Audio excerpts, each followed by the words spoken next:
Salut, c'est Anouk et bienvenue dans la chambre froide.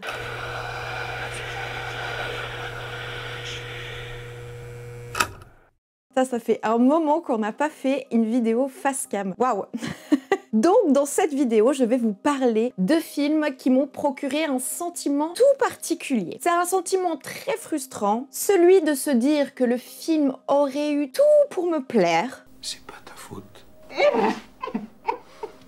Mais au final, il se prend les pieds dans le tapis et il retombe comme un vieux soufflet au fromage.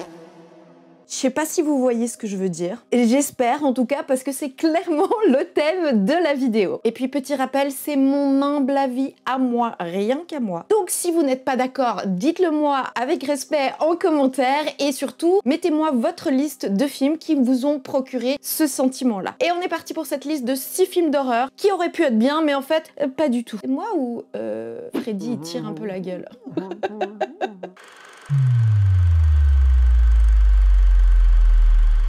Et on commence par le premier film de cette liste et c'est In the Violent Nature de Chris Nash, sorti en 2024 et c'est un film qui nous vient du Canada. Dans ce film, on est dans une forêt où un mec pas très cool veut en découdre avec une bande de jeunes insouciants. Bon, oui, je sais, beaucoup de gens l'ont aimé, mais il a quand même vachement divisé. Et les personnes en général qui l'ont pas aimé, bah c'est pas forcément pour les mêmes raisons que moi. En général, c'est pour une question de lenteur et de longueur, ce qui ne m'a absolument pas du tout dérangé dans ce film, au contraire. Mais avant de vous expliquer pourquoi ce film est retombé comme un soufflet et a fait vraiment une crêpe, j'ai vachement faim. Sachez que je l'ai vu dans des très cool conditions au Festival de Gérardmer cette année. Le travail du son est vraiment génial et immersif, surtout dans une bonne salle de cinéma. Immersif, je dis bien, jusqu'à ce que le concept se prend les pieds dans le tapis. Dans ce film, l'idée forte et novatrice, c'est de suivre le tueur comme une petite mouche dans son dos. Mais très vite, l'idée est laissée de côté pour mettre en avant des personnages inintéressants et vides. Et un tueur qui devient presque ridicule. Et malgré quelques morts très cool et inventives, ça ne rattrape pas toutes les grossières erreurs. Malheureusement, ce qui m'a fait totalement sortir du film et jamais pouvoir y revenir. Donc, je suis partie de la salle avec ce sentiment qu'il aurait pu être une énorme pépite. Mais à la place, c'est une déception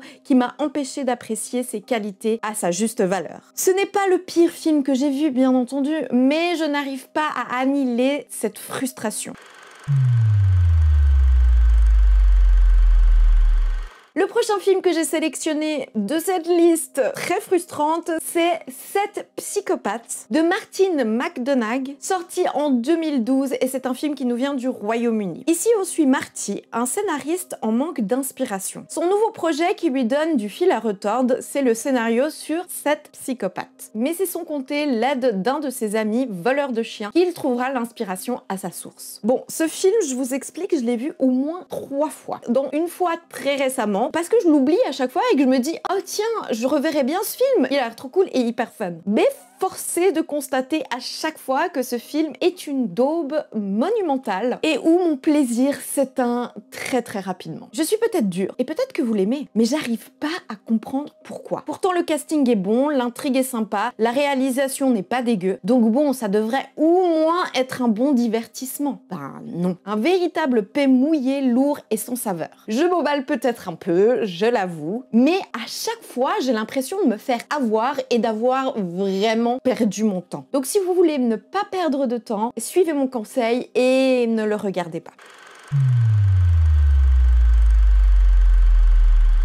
Et le prochain film que j'ai mis dans cette liste, c'est Délivre-nous du mal de Scott Derrickson, sorti en 2014 et c'est un film qui nous vient des États-Unis. Dans ce film, nous sommes avec la police de New York qui enquête sur une série de meurtres. L'un des policiers, ne sachant plus quoi faire, demande l'aide d'un prêtre spécialiste dans les exorcismes. Bon, un film qui promettait un contexte différent de tous les films d'exorcisme vus et revus, mêlant affaires policières dans une grande ville comme celle de New York, avec apparemment une histoire d'exorcisme. Du coup, j'étais méga emballée et méga contente de découvrir ce film. Et le pire, c'est que cet enthousiasme ne m'a pas lâché toutes les 30 premières minutes. Jusqu'à ce que le père Mendoza fasse son apparition. La rencontre dans le bar me met mal à l'aise directement, mais je n'arrive pas encore à savoir pourquoi. Et c'est petit à petit que j'ai l'impression que ce film est pro-religion et nous fait clairement la morale. Alors je sais, vous allez me dire, évidemment, Anouk, c'est un film d'exorcisme, donc c'est un film qui parle de religion. C'est comme ça, c'est le genre qui veut ça. Mais je suis désolée, c'est pas vrai, je trouve que plein de films d'exorcisme, dont celui-là, n'est pas nécessairement moralisateur à outrance et ne prône pas la religion comme la vérité ultime. Attention, soyons clairs, je n'ai absolument rien contre les religions, quelles qu'elles soient, mais quand le message est tellement martelé, ça ne me touche pas et j'ai l'impression que des prêcheurs de la bonne parole se sont incrustés dans mon salon. Cette intrusion est clairement portée par le prêtre qui ne montre la seule et unique voie de la rédemption, une obligation qui prend une place énorme et qui influe sur les personnages. Une autorité morale qui prend sa place sans demi-teinte. Un film qui m'a privé du spectacle, pas si mal, de l'exorcisme par esprit de contradiction. Peut-être si j'étais très croyante et à fond dans la spiritualité ou la religion, je l'aurais beaucoup aimé. Si c'est votre cas, et sans jugement aucun évidemment, dites-le moi en commentaire. Parce que malheureusement, cette perspective-là, vous l'avez compris, m'a sorti du film. Et le prochain film sur cette liste non exhaustive et qui me concerne que moi, je le répète, c'est Subtable Flesh de Joe Lynch, sorti en 2023 et c'est un film qui nous vient des États-Unis. Ici, on suit le docteur Elizabeth Derby, une psychiatre qui s'occupe du jeune Asa Wade. Son patient est plutôt perturbé, mais elle développera pour lui une obsession qu'elle va vite regretter. Je vais pas m'étaler 20 ans sur ce film parce que comme tous les autres, il me vendait du rêve, qu'il m'a clairement happé. Mais malheureusement, après les 20 premières minutes, l'ennui s'installe, les personnages sont irritants, l'hommage des années 90 ne marche pas du tout, les performances sont pas terribles et l'esthétisme n'assume pas le parti pris. En plus, l'incohérence m'a définitivement perdue. J'ai pas grand chose à dire de plus, à part si l'un ou l'une d'entre vous l'a vraiment aimé. Dites-moi en commentaire pourquoi, parce que je suis peut-être passée à côté de quelque chose. Et le prochain film, c'est Gueule Noire de Mathieu Toury, sorti en 2023 et c'est un film français. Nous sommes en 1956 dans le nord de la France et c'est avec une bande de mineurs de fond qui sont obligés d'embarquer un professeur pour faire des prélèvements que nous embarquons. Une aventure qui ne se passera pas du tout comme prévu. Bon, je sais, beaucoup de gens l'ont aimé et franchement, j'aurais adoré l'aimer aussi. Un film d'horreur français qui plus est, sur un sujet qui est très peu traité, en vrai, j'étais ultra enthousiaste. Alors, avant que je vous explique pourquoi j'ai été frustrée, je tiens à préciser que ce n'est pas l'œuvre la plus horrible que j'ai vue dans ma vie, bien entendu. Bon, j'ai commencé le film en essayant de faire un énorme effort pour faire abstraction du jeu ultra mauvais de Samuel Le Bihan et de Amir El Kassem, désolé, ce qui a été plutôt difficile vu que c'est les deux rôles principaux. Mais bon, j'ai tenu bon et j'ai été pris dans l'histoire les 40 premières minutes. Et malheureusement, lorsque l'histoire devient complètement prévisible, que les rôles intéressants sont plus là, je suis définitivement sortie du train. J'ai essayé de toutes mes forces de me raccrocher en espérant que ça allait me surprendre, mais la fin ridicule m'a achevée définitivement. Ouais, je suis dure, je sais, et je ne dis pas, encore une fois, que c'est le film le plus horrible du monde, mais franchement, je dois être honnête, j'aurais aimé, mais il n'a pas du tout fonctionné sur moi.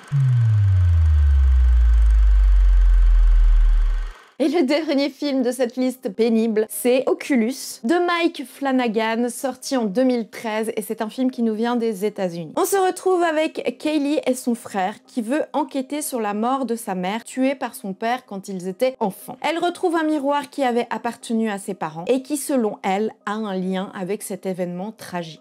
Bon, je veux pas critiquer Mike Flanagan que je trouve un peu surcoté, je l'avoue, parce qu'il a fait quand même des films très sympas et surtout des séries très cool. Mais il a fait aussi des films comme Dr. Sleep, et du coup, Oculus. Et pourtant, j'avais trouvé son premier film, qui pour moi est un des meilleurs, malgré un grain à l'image de son budget, hyper angoissant, flippant et surtout prometteur. Donc je me réjouissais vraiment de son deuxième film Oculus, un film qui, sur papier, vendait du rêve avec une production bien plus grosse. Le côté intrigant de l'histoire qui utilise le miroir, même si c'est du déjà vu, m'a vraiment donné envie. Et lorsque le film installe le décor, l'histoire, le concept, je reste à ce moment-là ultra confiante. Mais malheureusement, quand le cœur du sujet est dévoilé, le mécanisme répétitif, la narration brouillon, les personnages qui ne donnent aucune émotion, couverts d'une fausse élégance, m'a fait sortir du film. Je sature trop vite lors de ce premier visionnage. Un véritable boulgui-boulga indigeste, cette expression de vieille. Je suis en train de me préparer un gloubi-boulga.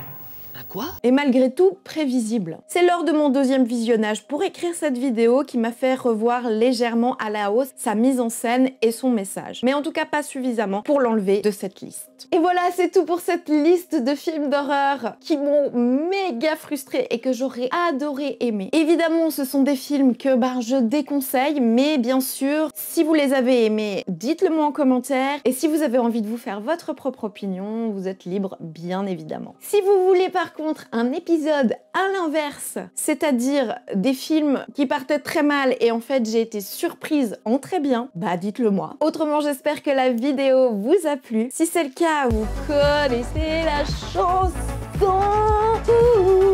Me soutenir, c'est très cool. Me soutenir, c'est très cool. Il suffit de s'abonner, ouais, et de commenter et de liker, yeah. Mais surtout, n'oubliez jamais de vérifier toutes les entrées. Ciao!